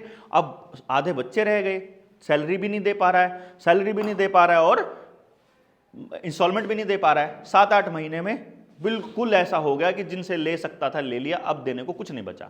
अब आ गए वो हमारे पास, हमने फिर लगा दिया आवेदन लगाने के बाद में यूनियन बैंक ऑफ इंडिया का केस था। मैनेजर उसको बोल रहा है जी नीलामी हो जाएगी। हमने कहा कर लो, नीलामी कर लो, ये स्कूल पड़ा है, जमीन पड़ी है, तुम्हारी हिम्मत है तो कर लो। बिना सवालों के जवाब दिए आ गए तो टांगे तोड़ देंगे, हमने बोल दिया मैनेजर को। अब वो सवालों के जवाब देना, तो हमने फिर उन्होंने फिर क्या किया, डीआरटी में चले गए वो। मैंने कहा उनको बोलो डीआरटी नहीं जाना, हमको हाईकोर्ट जाना है, हम हाईकोर्ट में रखना चाहते हैं, हम कोर्ट में रखना चाहते हैं, हम डीआरटी में अपना पक्ष। डीआरटी तो नियम कह रहा है कि तुमने लिए हैं तुम दे दो। अरे तुमने दिया क्या है वो तो बता दो पहले। मतलब तुम कह रहे हो ये सोने का गिलास दिया है, मैं कह रहा हूं तुम प्रूफ कर दो कि ये सोने का, तुम लिख कर ही दे दो कि मैंने सोने का गिलास, तुम वो लिख कर भी नहीं दे रहा। अब फिर मीटिंग बुलाई, मेरे पास फोन आया कि भाई साहब मैनेजर बुला रहा है। मैंने कहा क्या बोल रहा है। वो कह रहा है जी हमारा जीएम मिलना चाहता है, जनरल मैनेजर, और जो जोनल मैनेजर है वो मिलना चाहते हैं। तो दिल्ली में उनकी ब्रांच थी, जो जीएम थी, तो जीएम आया हुआ था दिल्ली में, मेरे को बुला लिया, हम दोनों चले गए। जीएम बैठा है, 4-7 वो जोनल मैनेजर बैठे हैं जो पूरे जोन्स हैं पूरे इंडिया इसके अपने एरिया के, और जो वहाँ का बैंक मैनेजर है जिसने लोन दिया हुआ था वो, और 2-3 मैनेजर और बैठे हुए हैं। ऐसे ही बैठे थे वो उसके ऑफिस में। तो जीएम साहब हमको बोलते हैं कि आप लोगों को क्यों बहका रहे हो। मैंने कहा बता दीजिए मैं कैसे बहका रहा हूं। वो बोला आपने पैसा लिया कि नहीं लिया। मैंने कहा मैंने पैसा मांगा, मेरे दोस्त ने पैसा मांगा आपसे, आपने पैसा नहीं दिया, आपने डिजिट ट्रांसफर करे खाली, आपने कोई पैसा नहीं दिया। आपके बैंक में अगर मैं पैसा छोड़िए, रुपया छोड़िए, मैं बैंक नोट भी लेने जाता हूं तो बैंक वाले कहते हैं है ही नहीं है कैश। वो कहते हैं ट्रांजैक्शन करा लो, ऑनलाइन करा लो, कैश वो करा लो, आपके पास रुपया है ही नहीं। जिसने लिया हुआ उसके पास भी नहीं है, जो दे रहा उसके पास भी नहीं है, जहां जमा उसके पास भी नहीं, तो वो है कहां रुपया, है ही नहीं है वो रुपया। बेसिकली वो डिजिट्स में तुमने छाप दिया। तुमने तो क्या किया, डिजिट ट्रांसफर करे और प्रॉपर्टी अपने नाम लिखवा ली बेसिकली। तो ये है फर्जी चीज। एक नोट को छापने में 3 रुपया खर्चा आता है अगर नोट भी छापे तो, और डिजिट में तो 1 रुपया भी खर्चा नहीं आता है डिजिट ट्रांसफर करने में। तो डिजिट ट्रांसफर करने में उनको कोई दिक्कत नहीं है। आप मांग रहे थे ना 8,000 रुपया, 8,500 रुपया, उनको डिजिट ट्रांसफर करने में कोई दिक्कत नहीं है। दिक्कत है धन देने में उनको, कि धन दीजिए आप हमको, हमको धन चाहिए, हमको सामान चाहिए, धन चाहिए, मेहनत चाहिए, काम चाहिए। बेसिकली आप हमको काम दीजिए, हम काम मांगेंगे। असली तो मेहनत है ना, असली धन तो काम है असली मेहनत जो। अब वो कहते हैं कि आपको घर बैठे मिलेगा फ्री में फ्री की चीज मिलेगी, लगेगा कि आपको धन मिल रहा है। तो मैंने बोला जी आपने तो डिजिट ट्रांसफर किया है। वो बोला आप डिजिट ही ट्रांसफर कर दीजिए। तो मैंने कहा दीजिए इस कंप्यूटर का मुंह इधर करो, मेरी तरफ अभी करता हूं मैं, दो मुझे पासवर्ड अभी करता हूं। जिसके पास हैंडल है वो कर देगा। प्रॉपर्टी हैंडल से नहीं चलती है ना, डिजिट से नहीं चलती, वो प्रॉपर्टी असली है, जमीन है, वो उत्पादन दे रही है, वहां पे बिल्डिंग है। यू कांट मतलब ग्रैब एक हवा में बनाई हुई चीज का। फिर बोला कि आप कैसे कह सकते हो हवा में बनाई है।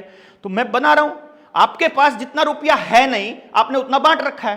बोला कैसे। मैंने कहा पेपर करेंसी कितनी है टोटल इंडिया में, आरबीआई की खोल के साइट देखो, खोल कर देखी पेपर करेंसी है जी 34 लाख करोड़। जिस दिन मैं उसके पास था वहां पर, उस दिन इस देश के अंदर, जिस दिन मैं था, जिस दिन की मैं बात बता रहा हूं, उस दिन इस देश के अंदर 156 लाख करोड़ का कर्जा था।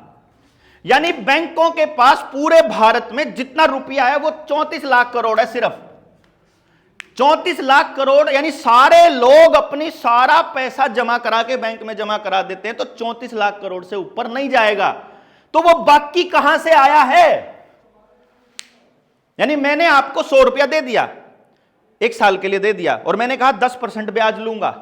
अगर आपके पास उससे आगे रुपया ना हो, किसी और से बाहर से अगर रुपया ना आता हो, तो आप वो 10% कहां से दोगे। वो जो 10 ब्याज है वो कहां से दोगे। अब मैं क्या खेल खेलता हूं, बैंक क्या खेल खेलता है, 100 करोड़ छाप दिया, किसानों को बांट दिया। अब ये किसान को गाड़ी के नाम पे लोन जैसा मर्जी ले लो आप, मतलब अब तो आधार कार्ड पे ले लो 10,000 का लोन, रिक्शा पे ले लो, रेडी पे ले लो 15,000 का, जिस पे मर्जी ले लो। अब लोन ले लिया, ये पहली किस्त आई मेरे पास, ये पहली किस्त आई, इसको फिर चढ़ा है, आप कुछ फिर ले लो। अब ये जितना पैसा पहली किस्त में आया इसको फिर लोन पे दे देते हैं। अब वो जो पहली किस्त में आया, किसी ने हाउस लोन लिया आप में से, हाउस लोन लिया कितने लाख का, 20 लाख। कितने साल पहले लिया था, 8 साल। ठीक है देखिए, अगर आपको लगता है कि it's a wastage of time तो हम नहीं, हम नहीं होगा। जो चीज जितना टाइम लगेगा, देखिए पौधे में आप जितना मर्जी पानी डाल लो वो अपने टाइम पर बड़ा होगा। मैंने वेस्ट किया अभी तक टाइम, ठीक है मैं 8 मिनट में करता हूं खत्म। कुछ लोग तो कुछ कह रहे थे, तो मुझे आपका टॉपिक बताया, इंटरेस्टिंग टॉपिक है, मैं जितना समझता हूं, है ना। तो मैंने क्या था कि मैं कोई बात नहीं, मैं 8 मिनट में करता हूं। आप मेरे 1 मिनट खराब ना करो। मेरा 1 मिनट क्यों खराब कर रहे हो आप। इकोनॉमी के पे ही बात हुई है, बाकी के पॉइंट तो सारे रह गए। ये आपने टेलर दिखा दिया। हाँ, अब इसके ऊपर पूरा दिन लेंगे। हाँ ट्रेलर, ठीक है। तो अब हमने क्या किया कि 20 लाख का लोन लिया, 6 साल हो गए आपको। अभी बैंक में जाकर पता करना, आपका 18-19 लाख अभी भी पेंडिंग ही होगा। हैं, मोटी किस्तें दे दी थी बीच में। लेकिन अगर किसी भाई ने लिया हो, आपको पता चलेगा पहले 4-5 साल में बैंक जवाब क्या देता है कि हम पहले ब्याज लेते हैं, पहले ब्याज लेते हैं, मूलधन तो बाद में शुरू होता है। यानी कि इसका मतलब क्या हुआ कि आप लोगों की जो पहली किस्त आई, दैट इज नॉट वो मनी जो बैंक ने आपको दिया था, वो मनी जो उन्होंने सिर्फ लेजर में लिखा हुआ है, इट्स नॉट एनीवेयर, वो पैसा कहीं नहीं है। ब्याज सिर्फ कॉपी में चढ़ाया जाता है, ब्याज छापा नहीं जाता। ब्याज छापना इल्लीगल है भारत के कानून में। तो ब्याज अगर छपा नहीं है तो वो पैसा कहीं है नहीं है। तो वो आपसे किस्त लेकर के मैंने अगले किसान को अगर वो दे दिया है तो वो कुछ है नहीं है जो मैंने दिया है उसको। पॉइंट समझ रहे हो आप? यानी कि जो कुछ है ही नहीं है वो मैंने दे दिया है और बदले में उसकी प्रॉपर्टी नाम लिखवा लिया है। अब वो वापस आएगा ही नहीं क्योंकि वो है ही नहीं है कहीं पर। तो 134 लाख करोड़ में से 156 लाख करोड़ रुपया लोन दे रखा है, तो है 34 लाख। तो जब जमा होगा तो सिर्फ 34 ही होगा। इसका मतलब 122 लाख करोड़ की प्रॉपर्टी जब्त होना तय है। और ये 6 महीने पहले की बात बता रहा हूं, आज के टाइम पर 205 लाख करोड़ का हो चुका है ये लोन, और करेंसी उतनी है। Got it? ब्याज आ रहा है, दिया जा रहा है, प्रॉपर्टी नाम कराई जा रही है। ब्याज आ रहा है, केसीसी बनाया जा रहा है, प्रॉपर्टी नाम कराई जा रही है। ब्याज आ रहा है, ब्याज ब्याज पे।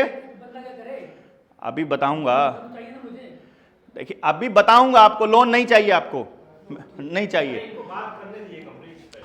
ये प्रॉपर्टी जब्त होना तय है। इसीलिए आपके गांव के अंदर आपकी सारी जमीन केसीसी पर बैंकों में जा चुकी है। हर गांव में, आप किसी भी स्टेट से बिलोंग करते हो, आपकी व्यक्ति, हाँ हर घर में आपके मकान केसीसी पे लोन पे जा चुके हैं, आपकी गाड़ियां जा चुकी हैं, ट्रैक्टर जा चुके हैं, डंगर जा चुके हैं, आप खुद भी आधार कार्ड पे लोन ले चुके हो। मतलब जो गरीब आदमी है जिसके पास कोई प्रॉपर्टी कुछ भी नहीं है, वो आधार पे ले चुका है।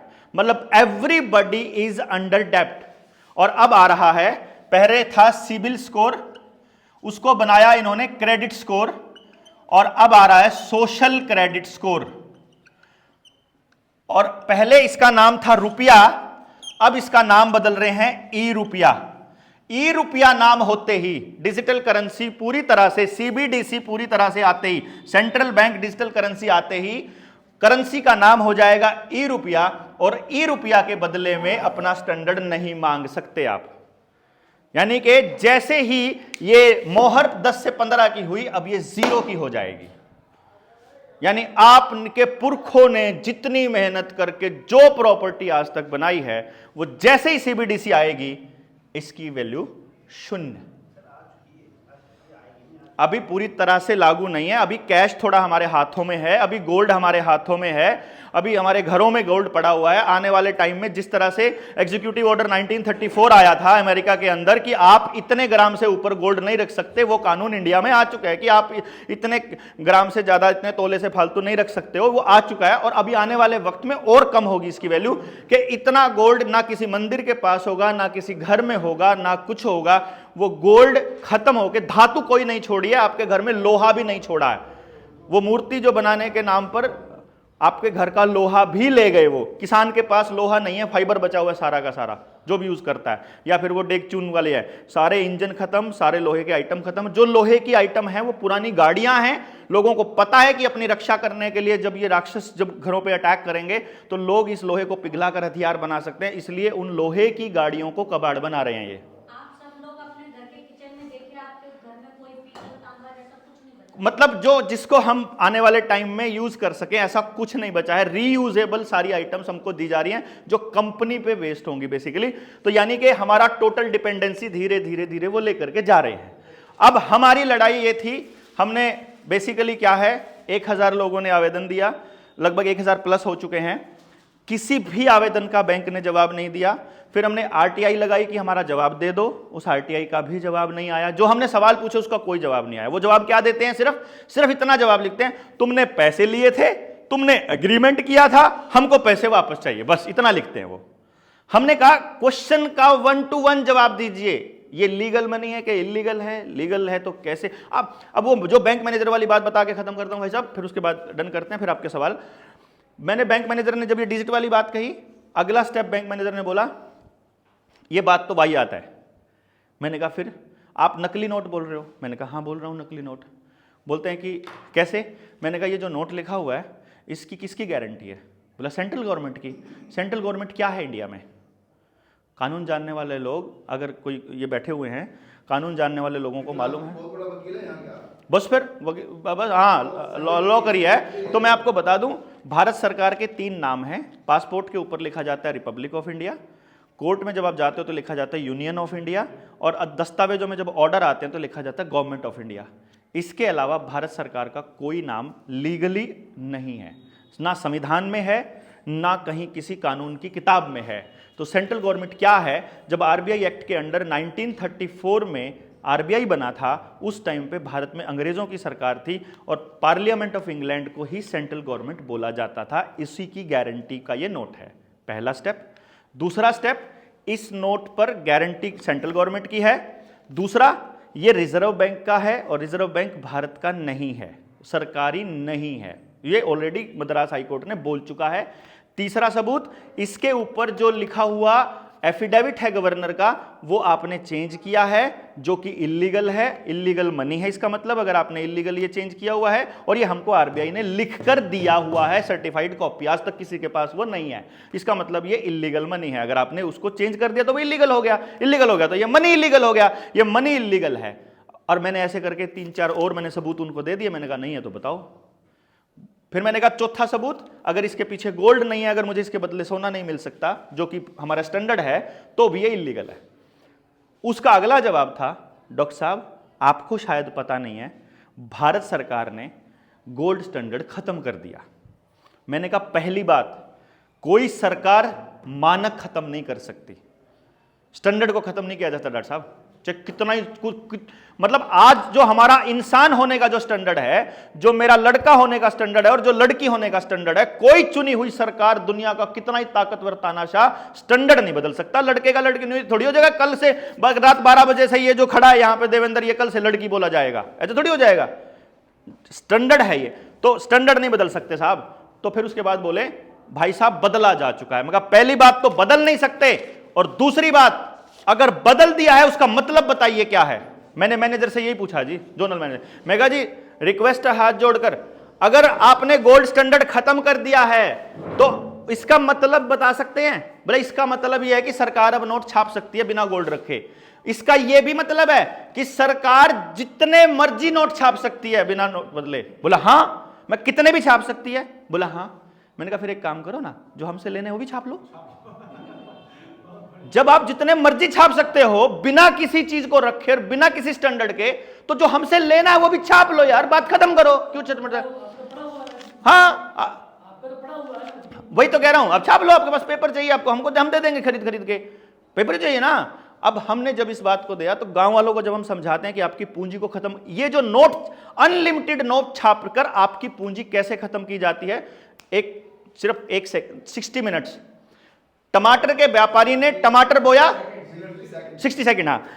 टमाटर के व्यापारी ने टमाटर बोया, 1 क्विंटल, मैं 1 क्विंटल एग्जांपल लूंगा ताकि फटाक से सबको समझ आ जाएगा, आपको तो खिजाना तो हमें। 1 क्विंटल टमाटर बेचा 5 रुपए, मैक्सिमम रेट अब की बार टमाटर का 5 रुपए गया किसान के लिए। 1 क्विंटल टमाटर कितने का बिका? 500 रुपए का। ठीक है जी, उसने 500 रुपए ले आया, पत्नी को दिए, पत्नी पकड़ो, कल को जरूरत पड़ेगी सामान लेकर आएंगे। बाई चांस पत्नी ने कह दिया मैं तो सत्यनारायण की कथा कहलवाऊंगी और भोजन खिलाऊंगी अपने यार दोस्तों को और किटी पार्टी करूंगी। हलवाई बुला लिया, हलवाई ने उसमें लिख दिया कि जी, अब क्या हुआ कि नोट छाप लिए सरकार ने, छाप के अडानी को ट्रांसफर कर दिए, 1 लाख करोड़ रुपया जाओ लोन ले लो। उसने 1 लाख करोड़ से जितना टमाटर मार्केट में था वो सारा साइलोज में पहुंचा दिया, साइलोज में जमा हो गया। तब तक मार्केट में रेट बढ़ गए, मैक्सिमम टमाटर आप लोगों ने 250 रुपए तक खरीदा है अब की बार। ठीक है, अब जिस टाइम पे 250 रुपए रेट है, उस टाइम पे उसके किसान के घर में शादी हो जाए या कोई काम हो जाए और हलवाई कहीं टमाटर लाना पड़ेगा, उसी 500 रुपए में कितना आएगा जी? 2 किलो। 100 किलो टमाटर का 2 किलो हो गया। हाँ, ये डिवैल्यूएटेड रुपए को करने का ये वैल्यू है। तो आप लोग जब गेहूं, जब आप लोग कुछ भी खरीदोगे, कुछ भी खरीदोगे, कपड़ा खरीदोगे, सामान खरीदोगे, हर चीज में, हर खरीद में आपका शोषण होगा अगर बिना मर्जी का, बिना स्टैंडर्ड का रुपया छाप दिया जाएगा, और हर व्यक्ति का होगा। Everybody will be exploited. है? हाँ, जीव, हर प्रकृति के हर जीव का होगा।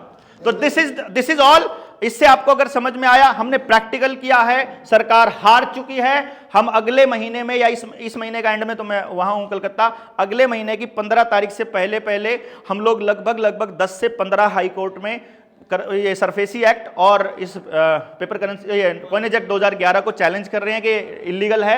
हमारे पास वो दस्तावेज है कि ये इलीगल है। मैं आपको ये बता रहा हूं, सरकार ने, जिसने भी कॉइनेज एक्ट पास किया है वो जेल जाएगा, पार्लियामेंट का आदमी, वो मेंबर जेल जाएगा, अगर जो हाईकोर्ट ने सुन लिया, पर सुनेगी नहीं, हमें पता है। इसलिए हम वो फोर्स तैयार कर रहे थे, लोग तैयार कर रहे थे कि अगर हमारे पास लोग हैं जो खड़े हो जाएं कि लो मैं आ गया, मेरा केस, तो केस सुनो, बस सिर्फ हम इतना चाहते हैं कि केस सुन ले बस सुप्रीम कोर्ट। तो हाई कोर्ट में रिजेक्ट होगा, उसके बाद हम सुप्रीम कोर्ट में मूव करेंगे। सुप्रीम कोर्ट ने अगर हमारी प्ली कैंसिल कर दी, रिलीज कर दी, तो we are going to reject Supreme Court. ये हमारा आखिरी फैसला है। अगर तुम हमारी बात नहीं सुनते, we don't agree with you, simply, that's all. सवाल?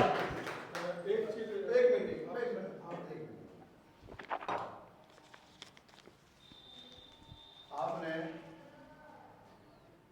ये आपका विषय है और लोगों को इसको जानकारी नहीं है।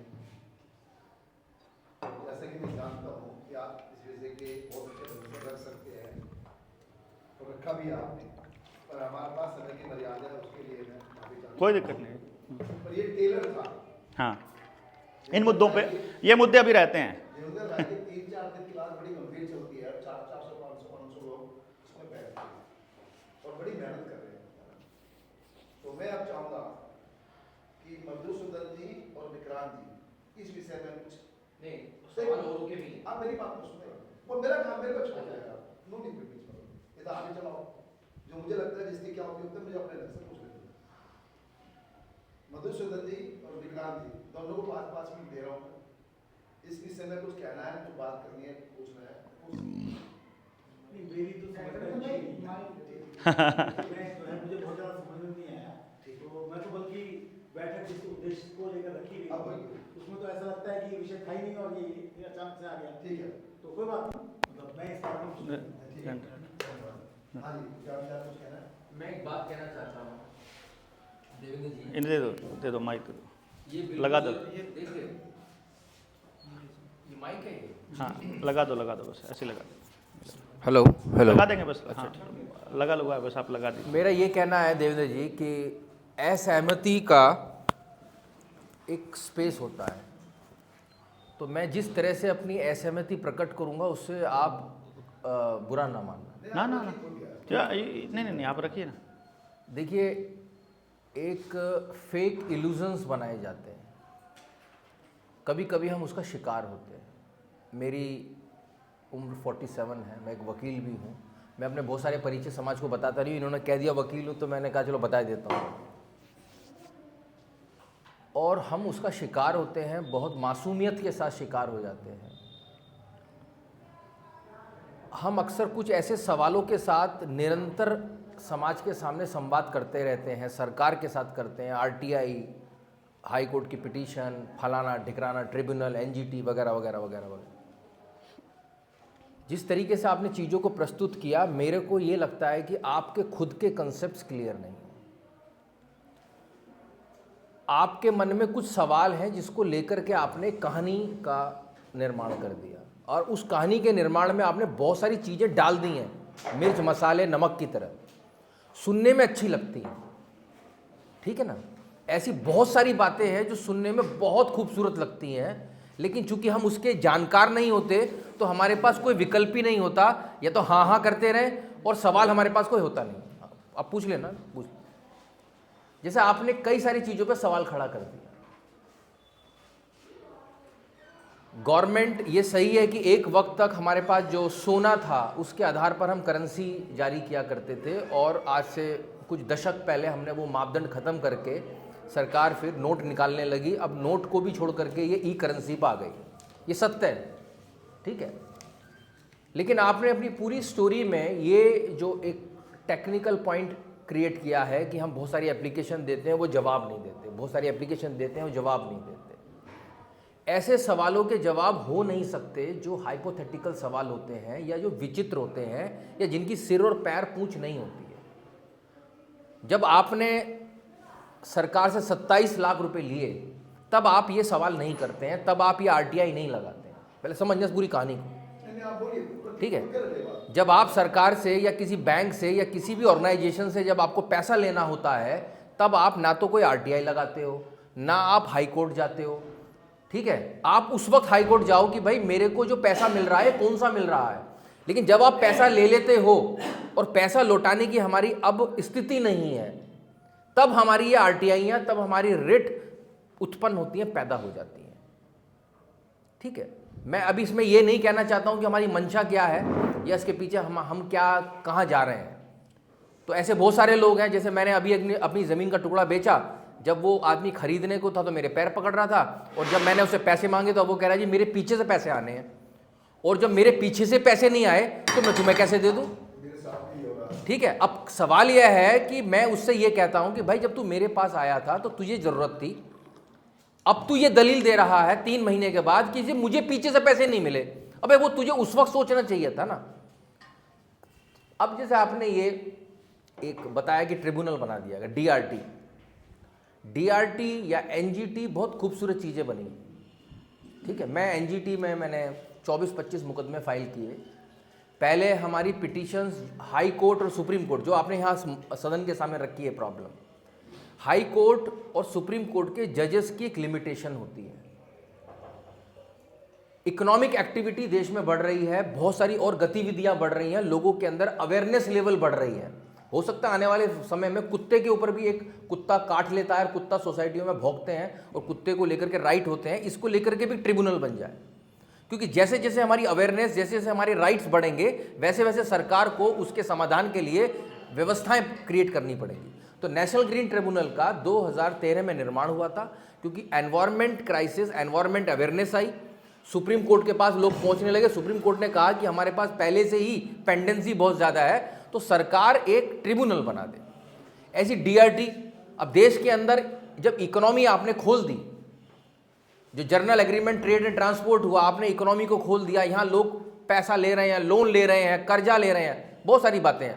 तो अब वो इश्यूज कहाँ जाए, वो समस्या कहाँ जाए, तो हमने डीआरटी बना दी। तो इस तरीके से नॉट ओनली डीआरटी, एक सेंट्रल एडमिनिस्ट्रेटिव ट्रिब्यूनल भी है जो सेंट्रल गवर्नमेंट के एम्प्लॉइज को प्रोटेक्ट करने के लिए है। फिर उसी की तर्ज पर एक स्टेट एडमिनिस्ट्रेटिव ट्रिब्यूनल बनाई गई है। क्वेश्चन क्या है? क्वेश्चन ये है, अब देखो इसमें क्वेश्चन ये बता, इसमें ये मेरा क्वेश्चन सिर्फ इतना है देवेंद्र जी, हाँ, कि आपने एक इल्यूजन क्रिएट कर दिया हम लोगों के सामने, और उस इल्यूजन में आपने इतना सारा मटेरियल भर लिया है कि हम पूरी हम सवाल नहीं आया। कौन सा सवाल क्या नहीं, मुझे सवाल करना नहीं है। नहीं हाँ चलो ठीक है, बस मैंने आपसे इतना कह दिया कि उसका इसलिए है, मैं आपको बता रहा हूं। देखिए एक मिनट, एक सेकंड, हम 60 सेकंड्स तो हम देंगे, मतलब उसको पॉइंट को बोलने के लिए। देखिए मैं आपको बता रहा हूं, इल्यूजन आपको इसलिए लग रहा है कि क्योंकि समय की कमी, और मैंने बताया था कि टॉपिक बड़ा है, और एनजीटी वाले पॉइंट पे मैं आपको पहले ही बता रहा हूं कि वो व्यवस्था ही ऐसी बनाएंगे, हम खुद ही मांगेंगे कि तुम एनजीटी बना दो। एनजीटी में जो बैठा हुआ उसको जज क्यों नहीं बना सकते उतना ही, उसी पे जज, उसकी जज की पावर दे देंगे, लेकिन उसके अलग नियम बनेंगे। कानून के हिसाब से चलो ना, प्राकृतिक नियम के हिसाब से उसको पावर दे ना, कि प्राकृतिक नियम के हिसाब से ही चलेगा। तीसरी बात, जो आपने कहा 27 लाख लेने से पहले आपने उससे सवाल नहीं पूछा, हम 15 साल से पूछ रहे हैं, जब उनके जवाब आ चुके हैं और वो कह चुके हैं कि हम फ्रॉड हैं। मैंने आपको बताया, आप वकील हैं, दस्तावेज पढ़े हुए हैं, एक लाइन को भी जो अगर आप विद जितना भी मटेरियल मैंने बोला है उसकी एक लाइन भी आपको गलत लगती है, वो लाइन बताइए। उस लाइन पर भारत सरकार का क्या स्टैंड है, मैं आपको उनकी सर्टिफाइड कॉपी दिखाऊंगा कि भारत सरकार का यह स्टैंड है कि जो मैंने बोला है दस्तावेजी रूप से 100% सही है। चाहे आप मोहर की बात ले लीजिए, चाहे आप स्टैंडर्ड की बात ले लीजिए, चाहे आप रुपए की बात ले लीजिए, चाहे रिजर्व बैंक की बात लीजिए, चाहे बैंक नोट की बात लीजिए, चाहे करेंसी नोट की बात लीजिए, चाहे ई रुपया की बात लीजिए, ये सारे के सारे की गोल्ड है कि नहीं है छाप ले, ये सारी की सारी चीजें दस्तावेजी रूप में उपलब्ध हैं। ये मेरे कथन नहीं है, ये किसी की गढ़ी हुई कहानी नहीं है, ये भारत सरकार और आरबीआई की सर्टिफाइड कॉपीज की बात है जो मैं कह रहा हूं, और बाय चांस वो मेरे पास हैं, अभी बाय चांस वो मेरे पास हैं। So I am not going to run anywhere, I am going to deliver.